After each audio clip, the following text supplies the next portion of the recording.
Well, this is the Alpha Sessions. I'm Emma, and I'm here with Danny McMahon. Hello. Hello, how's it going? Good, how are you? I'm wonderful, thank you. Thank you so much for making the journey down? Across. Across, okay, cool. Improving my geography, it's always good. So you've done the music thing for a while, but before that you kind of worked behind the scenes, writing, producing, and then you took the decision that actually you wanted to be at the forefront. It was a weird one. It was a show. It was March 2017, and I was at my very first country festival, and I was just like blown away by the vibe and like the community and sort of like the way that the sort of UK country seemed to work, and it was sort of like I felt like very me, and I saw this guy called Chase Bryant play on stage, and basically watched him play this incredible set in this really small venue at like 11:30 in the morning, and inside the O2 Arena to about, I don't know, a couple hundred people, and I was just like, I want to do that. That was at Country to Country, right? Yeah, man. Yeah. So was there like a solid minute or moment where you thought, okay, this is what I want to do, this is what I want to make a go of? Yeah, it was. He's got a song called "A Little Bit of You," and it's my favourite song of his. And like he bust that one out, and I was just like, I've got to do something about this. And the funny thing was, the thing that solidified it for me was that night I met my now girlfriend. Ah, weird. Yeah, I know, right? So it was always just like everything seemed to kind of like click in the same place, and I was just like, this is definitely telling me something. Like I've got to do this. And you know, all that weekend, the vibe about it just gave me this bunch of songs that I just thought, well, I can't really give these to anyone else. Like, I've got to sing them because it's me, my life, and you know, it's sort of the first set of autobiographical songs that I'd really written for a long time. Wow. Okay, and talk us through the journey over the last year, I guess, from that point to where you are now. Yeah, for sure. So November 2017, I let out my first record. So that was my EP, Making Memories. And we played a few shows, and I was kind of like, yeah, this is cool. People seem to be sort of interested. Did a few radio interviews. And then the main sort of thing that sort of gave it a real push forward was December. I get a call from my phone, and it says Skype from Houston, Texas, and I was like, what's going on? This is random. I was like, do I open it? Is this like a virus? Or was I opened it anyway? I picked up the phone, and it was Barry Coughing, who's this big shot in the States, essentially. It's pretty mega. Yeah. He runs a thing called Springboard Festival, and he phoned me. He was like, I want you to come over to San Diego and play Springboard for me. So when you got that call, did you think it was a joke? Yeah, you spend like 2 days just sat on the internet, like trawling through everything that's mentioned in relation to it, making sure it's not like this huge big scam, and just check that it's actually legit. And before I knew it, like mid-January, I was on a plane to LA, which was pretty crazy. Yeah. Mental, totally mental. So let's rewind a little bit back to your EP. Talk us through the process of making that. How did that work? So I've got my own recording studio, Puzzle Maker Studios in Bristol. So I really like the process of producing myself. I've kind of like learnt that art over the years. I also work with a guy called Andrea Succi, who I've worked on everything musical with for like the past 7 years. So we're really tight. We've got that really good working relationship, and I trust him to make the right decisions on the record. And I've done exactly the same thing for my EP that's going to be coming out in a couple weeks time as well. It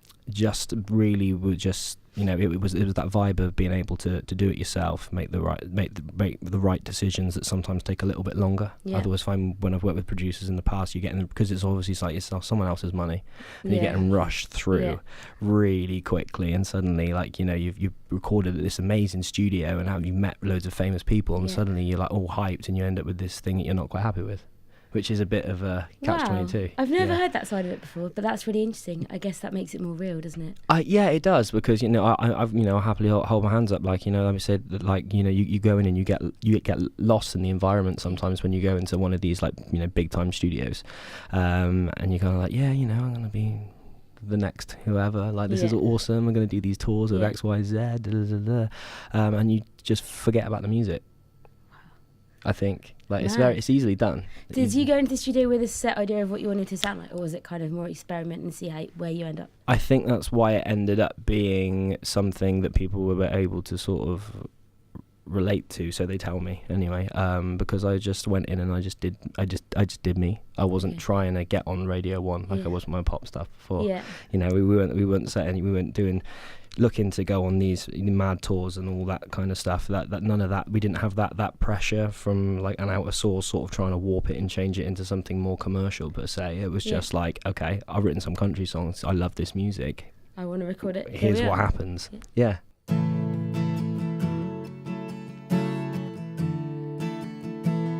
A Monday morning, I couldn't get out of bed. By Thursday evening,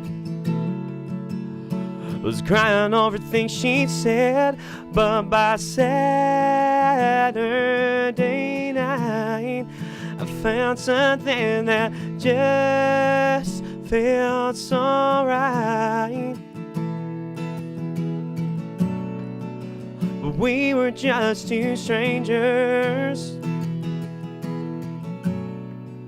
and trying to find our way in the world. Love made me lose my patience, but then free me from this hurt.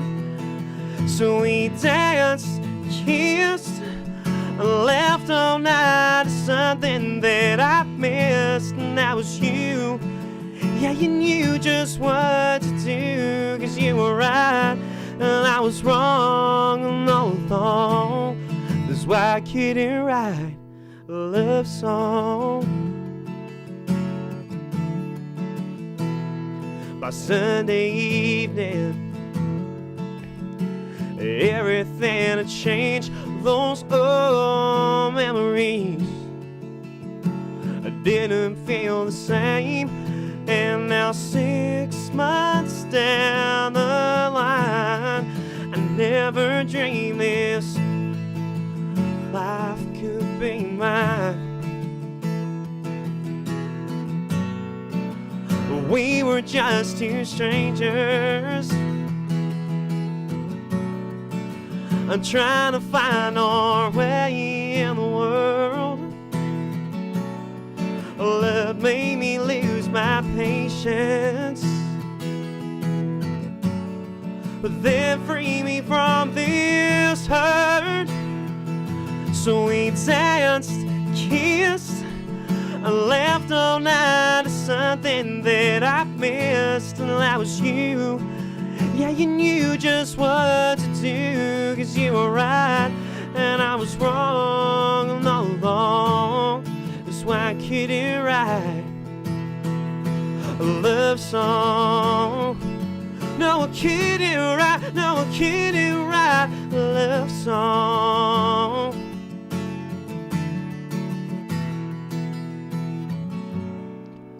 But we were just two strangers, trying to find our way in the world. So we danced, kissed, and laughed all night to something that I missed, and that was you. Yeah, you knew just what to do, 'cause you were right and I was wrong all along.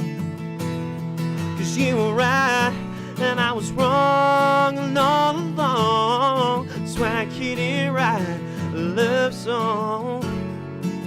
No, I couldn't write, no, I couldn't write a love song. No, I couldn't write a love song. The Alpha Sessions. I know you said you didn't have the pressure of touring all over the place, but you kind of are still touring all over the place. Like, just in the car on the way here, you were telling me where you've been in the last 24 hours and where you were going, and I was like, what? Yeah. Well, yeah, it's funny because with the country music, I love the idea of literally just being able to go out, me and my guitar, turn up in places and play a few songs. Like when you're in a band environment, which I had been for so long, like you don't have that luxury. Like you've got to bring like a ton of people and a ton of equipment and a ton of this with you. With here, I can just be like, I've written a couple new songs, I want to try them out, I'm going to go and play a show in wherever, you know, or I've got a tour coming up, so I can go all over the place just by myself. I haven't got to please anybody else. Is that weird? It's scary. Yeah. My first acoustic show that I did as a country artist, so that would have been in November, just before I released my. Yeah. I had a support gig with a girl called Lucy May, who's done quite a lot. She's really, really cool. Yeah. I was petrified. I phoned my granddad and my girlfriend before I went on stage because I was so scared. I was like, "Can you help me?"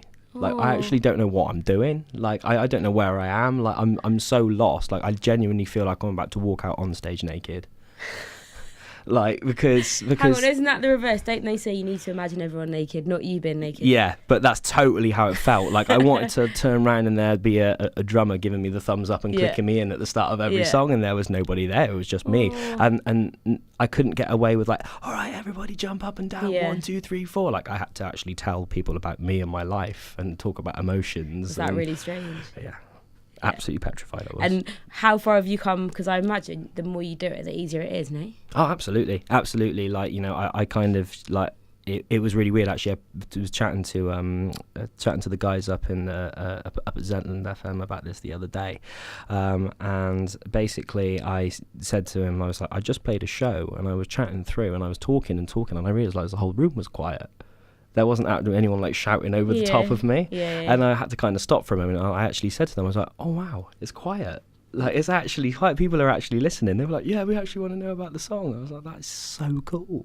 Like, this is like this like random pub I'd never been to in Bristol. I just sort of like decided I was going to chuck my guitar on my back and head down to this open mic night, and they were a really cool crowd, really cool crowd, and it was just nice to be able to sort of, you know, not only sing a song but sort of give people sort of the human element of what music is as well, not just singing a guitar, but you know, singing and playing your guitar. Do you have a favourite venue that you've played on your own so far? That one was a really cool one, to be honest. So that was based in Bristol, by myself. I did an acoustic thing in the States, which was really cool. Nice. That was really fun, to play like to a room of guys who are basically, you know, cracky big shots in the States, and like to sort of, they all sat in and they listened. And I had a conversation with one of the producers over there who I'm gonna be working with later in the year, and he came and sat me down and he was like, that was super cool to listen to you in that environment, and sort of he was like, I really like your songwriting, and that, like, obviously being a songwriter, like people tend to take that in a little bit more when it's just you by yourself, and that's quite a warming concept for sure. And hey, pretty baby, yeah, you're moving too fast. Now I don't wanna look like that.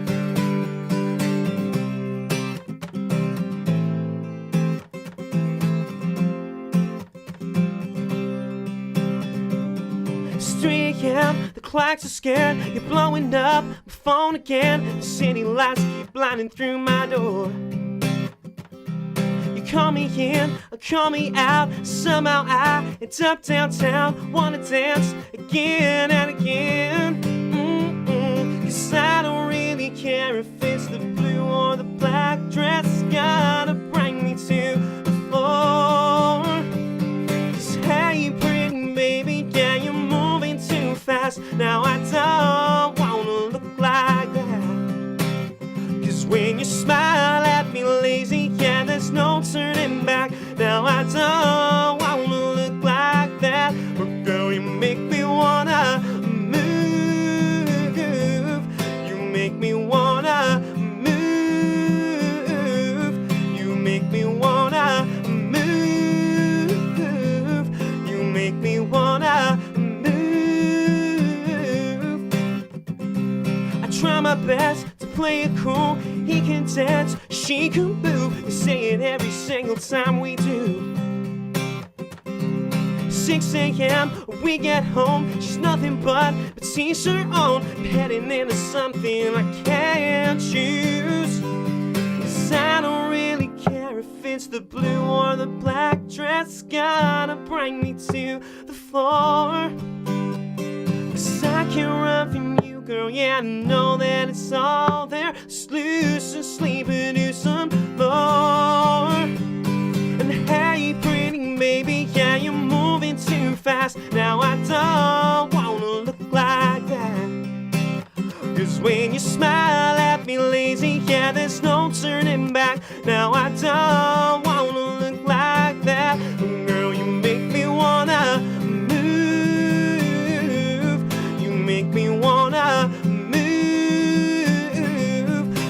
make me wanna move. You make me wanna move. You make me wanna, make me wanna move. You make me wanna, make me wanna move. You make me wanna, make me wanna move. You make me wanna move. Just hey pretty baby, yeah, you're moving too fast. Now I don't wanna look like that. But girl, you make me wanna move. You make me wanna move. You make me wanna move. You make me wanna move. Because you make me wanna, make me wanna move. You make me wanna, make me wanna move. You make me wanna, make me wanna move. You make me wanna move. The Alpha Sessions. What's more scary, like the larger gigs or the really, really tiny gigs? That's a really good question, because I literally was having this conversation yesterday. Yeah. So that's a really good one. I did, the biggest shows I've ever played was with Westlife, like 5 years, That's 5, so 6 mad years to ago. think Yeah, about I did a stadium tour with Westlife to 10,000. It was pretty much 10,000 people in stadiums every night. So you got people go, oh, that must have been amazing. Like it was good. And Yeah. like I've done Glastonbury as well previously, and I was, people go, oh, that's amazing. That must be so incredible. Yeah. For me, they're not the best gigs. My favourite gigs I've ever done are to like anywhere between 200 to 500 people in a room who all know your music.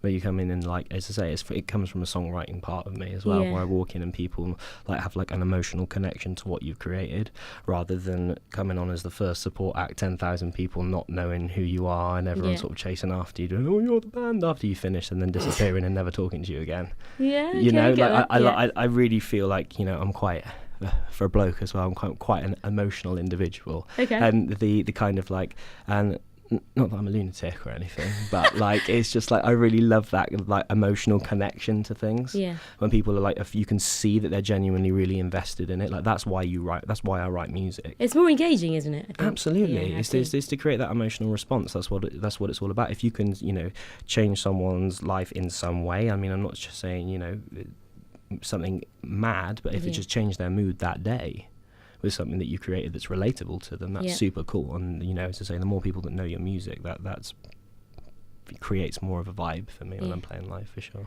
Now that you've kind of entered this road of singing all your own stuff and really kind of touching into that, do you think you would ever go back down the road of writing for other people, or is this it now? It must be really hard to reverse.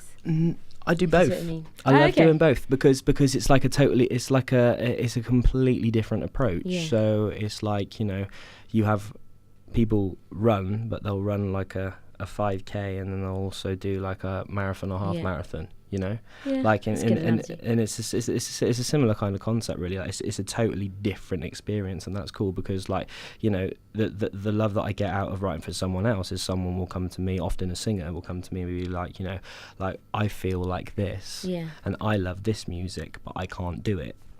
Help me out. Yeah. And so you basically get to see, like when you're producing and commercially writing for someone, you get to see someone's dream become a reality. Nice. And that's lush. Do you ever write a song and then think, hang on a minute, this is too good, I don't want to give it away? I've done that many times. I've done that many times. I've been sat in a commercial session, and you end up writing it, and you're like, I can't give this to you. Damn, this is good. But you have to. So there's definitely been a few like that for sure. I did. I worked for Paramount for a bit as sort of like an understudy when I was like 19, 20, and I basically pitched a song to Taylor Swift's management. And that got down to like the last 25, 30 songs. And there was part of me that was like, yeah, okay. And then I've been paid like the most I've ever been paid for anything for this, and this is cool. But there was part of me thinking, I quite like that song. Like I kind of don't, But that's quite good because it kind of means either way, you're sorted, I guess, in terms of if they don't go with it, at least you can keep it for yourself. But if they do, then you're like, okay, that's fine. I think at the end of the day, like people's approach to music is very, very different. Like it's whether it's what your priority is. Yeah. So if your priority is, monetary, Yeah. or is it, something that you're sort of like emotionally invested in, and some people do it for different reasons, and now that's entirely up to them. That's totally cool. Yeah. But it totally comes down to, in that particular circumstance, what is it you're trying to achieve? Yeah. Like, if I go and, like, I don't have a mad emotional connection to going and playing session guitar for people, but I did it for a long time because it paid the bills. Yeah. But with my songwriting, my approach is completely and utterly different because it's something that's close to my heart. Like, I'm just happy to be going out and doing it. So nice. Yeah. So nice. I feel like we've only just touched on the surface of your story, and hopefully we can have you back in the studio really soon and kind of dig deeper into it. If people want to find out more about you, where can they go? What can they do? Yeah, so my social media handle is at Danny McMahon UK, and McMahon is spelled McMahon. Thanks very much for coming in. No worries, it's been my pleasure. Thank you for having me.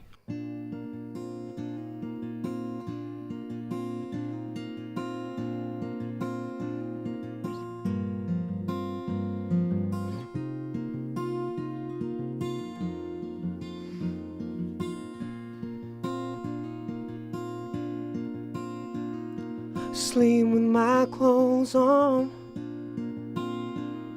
the cries I run. Wake up each day and forget all that I've done. Let me introduce you to my favorite song. Wake up each day and forget all that was sung. Hesitate as I'm waiting for no one to look back at me. Just a moment, an object, a bloodstream, momentarily. When I was a young man, I saw young men fall. Well, I've got 10 medals from battle, but just look at me now. Petals of roses, well, they hit the ground. I've always won all the battles, now I've lost the war. Hesitate as I'm waiting for no one to look back at me. Just a moment, an object, a bloodstream, momentarily.